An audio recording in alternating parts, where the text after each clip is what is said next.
নমস্কার বন্ধুরা, চলে এলাম টেস্টি টিপস ফুড চ্যানেলে। তো আপনাদের সামনে আবার একটা রেসিপি নিয়ে। তো আজকে আমি ইলিশ মাছ রান্না করব। তো ইলিশ মাছটা মানে কাঁচা ইলিশই রান্না করব। একদম কিভাবে করি সেটাই আপনারা দেখতে থাকুন।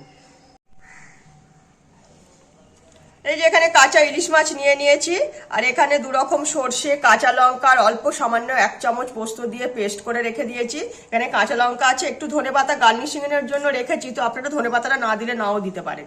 তো দেখুন এবার কিভাবে বানাই। তো এখানে মাছটা তো নিয়ে নিয়েছি। তো এর মধ্যেই আমি এবার পরিমাণ মতো একটু সরষের তেল দিয়ে দিচ্ছি। কড়াইতে অল্প করে সরষের তেল দিয়েছি। আর এখানে কাঁচা লঙ্কা যে মানে কুচিয়ে রেখেছি, কাঁচা লঙ্কা আবার বেটেও দেওয়া রয়েছে। তো একটু ঝাল ঝাল খাবারটা হলে খেতে বেশি ভালো লাগবে, তো সেটা দিয়ে দিয়েছি। আর এখানে এই যে দেখতেই পাচ্ছেন মানে সর্ষে বাটা রয়েছে যে, সেটাও এর মধ্যে দিয়ে দিচ্ছি। পরিমাণ মতো মোটামুটি সবই দিয়ে দিলাম। সামান্য একটু ধনেপাতা, এটা আপনারা নাও দিতে পারেন, কোনো অসুবিধা নেই। এবার পরিমাণ মতো নুন দিয়ে দেব, ব্যালেন্স মতো অল্প একটু সামান্য চিনি দেব, যেটা মানে শুধু জাস্ট ব্যালেন্সের জন্য একদম। তো সেই আর দেব অল্প একটু হলুদের গুঁড়ো। এইটাই আমি এবার ভালো করে হাত দিয়ে মেখে নেব।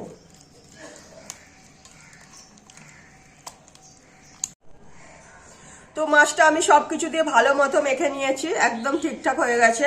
তো এইটাই আপনারা পারলে মানে আধ ঘন্টা মতন ঢেকে রেখে দেবেন, তাহলে পরে না এই মাছের মধ্যে এর যে ঝাঁঝালো স্বাদটা ভালো মতো টেনে নিতে পারবে। তো আমার হাতে টাইম নেই, আমি সঙ্গে সঙ্গে আপনাদেরকে করেই দেখাচ্ছি। তো আপনারা যখন করবেন এইভাবেই ঢেকে রাখবেন। তো মাছটা তৈরি করার জন্য কড়াইতে আমি তেল দিয়ে দিয়েছি। যেহেতু আমি কড়াইতেই কাঁচা ইলিশটা ভাপাবো, তো তার জন্য আমি অল্প একটু জল দিয়ে দিলাম। তো জল দিয়ে দিয়েছি। তো এর মধ্যে আমি এবার এই ইলিশ মাছগুলো ছেড়ে দেবো।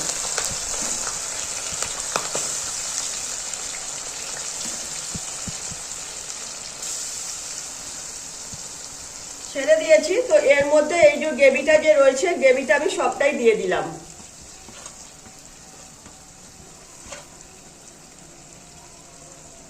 গ্রেভিটা সবটা দিয়ে দিয়েছি। তো গ্রেভিটা দেওয়ার পর যে এটা মানে থালাটা ধুয়ে অল্প একটু জলও দিয়ে দিচ্ছি, তাহলে মানে ভাতটাই সেদ্ধ হতে ভালো মতো সেদ্ধ হবে, আর সবকিছুর খাবারটা পুরো ঠিকঠাক এসে যাবে।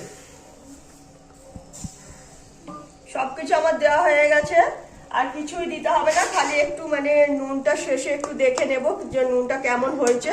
তো এইটাই আমি এবার 5-10 মিনিট ধরে একটু উল্টে পাল্টে ঢাকা দিয়ে ভাপিয়ে নেব। তো মাছটাকে আমি ঢেকে দিয়ে ভাপে সেদ্ধ করে নিচ্ছি। কাঁচা মাছ যেহেতু একটু ঢেকে দিলে খাবারটা পুরো ঠিকঠাক হয়ে যাবে। তো দেখতেই পাচ্ছেন মানে অনেকটাই গাঢ় হয়ে গেছে গ্রেভিটা, আর তেলটাও আস্তে আস্তে উপর দিকে উঠে চলে আসছে। তো আর একটু আমি করে নেব, এইভাবেই সেদ্ধ করে নেব, কিন্তু একটু উল্টে দেব। উল্টে দিয়ে অপর পিঠটাও এইভাবেই একটু মানে 5 মিনিটের মতো রেখে সেদ্ধ করে নেব, যাতে ভাপটা ভালো মতো পায়। একদম ধিমে আঁচে দেওয়া রয়েছে, যাতে মানে কোনো অসুবিধা না হয়। তো আরো 5 মিনিট তো আমি উল্টে রেখে দিয়েছিলাম ভাপে। তো ঢাকা খুলে দিয়েছি, উপরে পুরো তেলটা ভেসে চলে এসেছে। তো বেশি আর তেল দেবো না, কারণ তেলটা অনেকটাই ভেসে এসছে। তবু অল্প একটু কাঁচা তেল ছড়িয়ে দিলাম। তো আমার খাবারটা রেডি হয়ে গেছে, আমি এটাই এবার নামিয়ে নেব।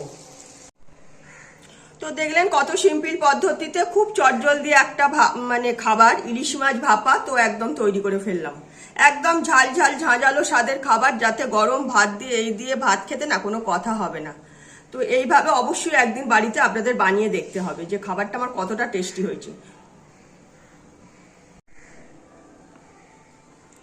তো রেসিপিটা যদি ভালো লাগে লাইক শেয়ার কমেন্ট সাবস্ক্রাইব করবেন আমার চ্যানেলটাকে। তো আজকের মতো আমার রেসিপি এখানেই শেষ করলাম। সবাই ভালো থাকবেন।